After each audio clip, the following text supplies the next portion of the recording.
অভিষেক বন্দ্যোপাধ্যায়ের বিরুদ্ধে ডিজে মন্তব্য মামলায় আজকে সিআইডি দপ্তরে হাজিরা দিলেন রিজু দত্ত। ভবানী ভবনে প্রায় 2 ঘন্টা তাকে জিজ্ঞাসাবাদ করা হয়েছে। অভিষেক বন্দ্যোপাধ্যায়ের ভয়েস স্যাম্পল নেওয়ার আগে রিজু দত্তকে আজকে জিজ্ঞাসাবাদ করা হলো।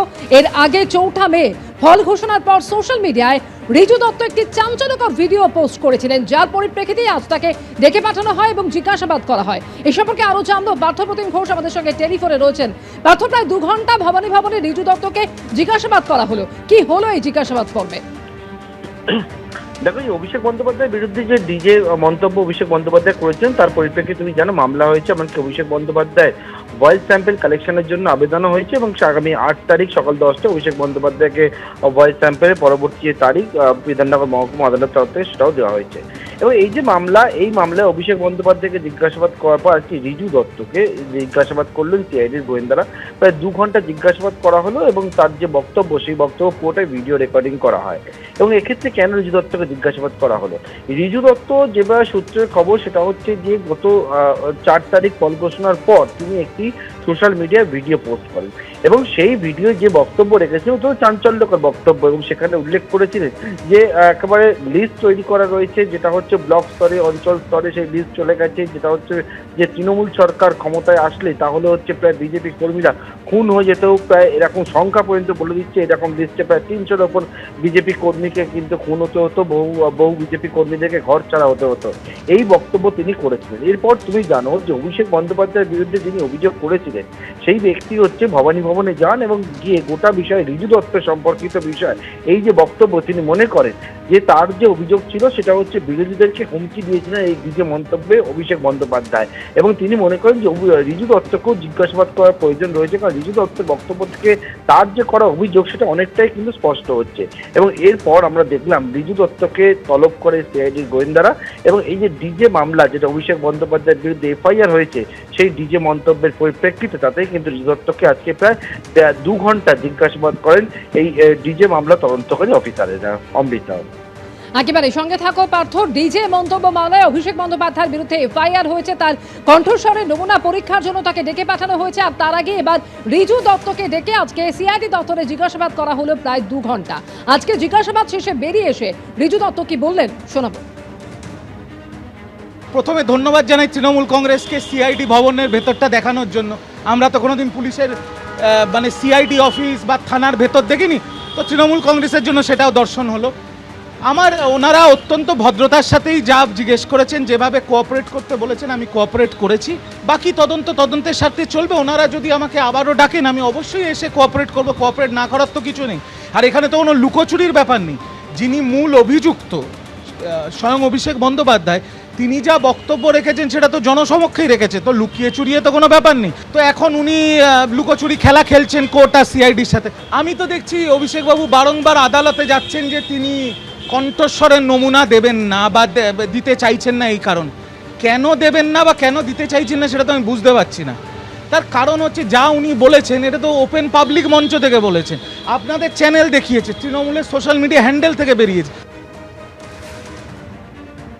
আর এবারে আপনাদের সামনে রাখবো সেই ভিডিও। 4 মে ভোটের ফল বেরোনোর পর যে ভিডিও সোশ্যাল মিডিয়ায় পোস্ট করেছিলেন রিজু দত্ত এবং সেখানে একেবারে বিস্ফোরক অভিযোগ করেছিলেন যে বিজেপি কর্মীদের নামের তালিকা তৈরি করেছে তৃণমূল খুন করার জন্য। কি ছিল সেই ভিডিওতে দেখাবো আপনাদের। তৃণমূল কংগ্রেসের ব্লক ভিত্তিক, অঞ্চল ভিত্তিক, ওয়ার্ড ভিত্তিক লিস্ট তৈরি করা ছিল না বিজেপির নেতাদের নামের লিস্ট তৈরি করা ছিল না? ব্লক ভিত্তিক, অঞ্চল ভিত্তিক, ওয়ার্ড ভিত্তিক, যে রেজাল্ট বেরোনোর পরে পেটাবেন। বিজেপি শাসনে আসার পরে 5-7 জন 8 জন খুন হয়েছে, একটাও কাম্য নয়। কিন্তু তৃণমূল যদি ক্ষমতায় আসতো এতক্ষণে তো 300 বিজেপির কর্মী উপরে চলে গেছে। 300 বিজেপির কর্মী তো খুন হয়ে যেত। তার সাথে কত মহিলার সাথে যে কি হতো সেটা আর বলতে চাইছি না। আর কত হাজার হাজার বিজেপির কর্মী আর তাদের পরিবারকে বাংলা ছেড়ে পালাতে হতো সেটাও আর বলার অপেক্ষা রাখে। অভিষেক বন্দ্যোপাধ্যায়ের বিরুদ্ধে ডিজে মন্তব্য মামলায় সিআইডি দপ্তরে হাজিরা রিজু দত্ত। অভিষেক বন্দ্যোপাধ্যায়ের ভয়েস স্যাম্পল নেবার আগে রিজু দত্তকে জিজ্ঞাসাবাদ। তৃণমূলের সাসপেন্ডেড মুখপাত্রকে ভবানী ভবনে 2 ঘন্টা জিজ্ঞাসাবাদ করা হয়। এর আগে আপনারা জানেন 4 মে ফল ঘোষণার পরে সোশ্যাল মিডিয়ায় রিজু দত্তের চাঞ্চল্যকর ভিডিও, যেখানে ভোটের পর খুন করার জন্য বিজেপি কর্মীদের তালিকা তৈরি করেছিল তৃণমূল। বিভিন্ন ব্লকে বিভিন্ন অঞ্চলে নামের তালিকা পাঠানো হয়েছিল। সোশ্যাল মিডিয়া এমনই অভিযোগ করেন রিজু দত্ত, আর সেই মামলায় কিন্তু আজকে তাকে ডেকে পাঠানো হয় ভবানী ভবনে। প্রায় 2 ঘন্টা জিজ্ঞাসাবাদ করা হয় রিজু দত্তকে।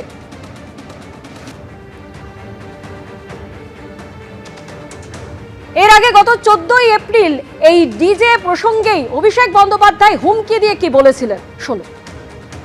বুকের পাটা থাকতে আপনার, আমি চাইবো, আপনি বলেছেন 15 দিন আমরা অমিত শাহ নাকি বাংলায় থাকবে, আমি অমিত শাহকে বলবো 4 তারিখ বাংলায় থাকবেন আপনি, 4 তারিখ দেখা হবে। আপনার কত বুকের পাটা, আপনি বাংলার মানুষকে বলছেন 23 তারিখ সব ঘরে ঢুকে থাকবে, বিজেপি আসার পর চুন চুনকে জেল মে ডালেঙ্গে। আরে মমতা ব্যানার্জির উদারতা, বদলা নয় বদল চাই বলেছিল 2011 সালে। সিপিএম এর হাড়মাত গুলো আজ বিজেপির জল্লাদ হয়েছে। সেদিন যদি উদারতা না দেখাতো আজকে অনুবীক্ষণ যন্ত্র দিয়ে খুঁজে পাওয়া যেত না। আর আমি মমতা ব্যানার্জির মতো উদার নই, বিজেপির সাথে বেশি উদারতা দেখাতে নেই। আর আমাদের সৌজন্যতা আমাদের দুর্বলতা নয়। যারা মানুষের প্রতি অবিচার করেছে, মানুষকে অপমানিত করেছে, তাদের জন্য এবার রবীন্দ্রসঙ্গীত না, এবার 4 তারিখ ডিজে বাজবে। তৈরি থাকো, তৈরি থাকো। চলবে না অন্যায়, টিকবে না ফন্দি, জনগণের আদালতে হতে হবে বন্দী। এবিপি আনন্দ, এগিয়ে থাকে, এগিয়ে রাখে।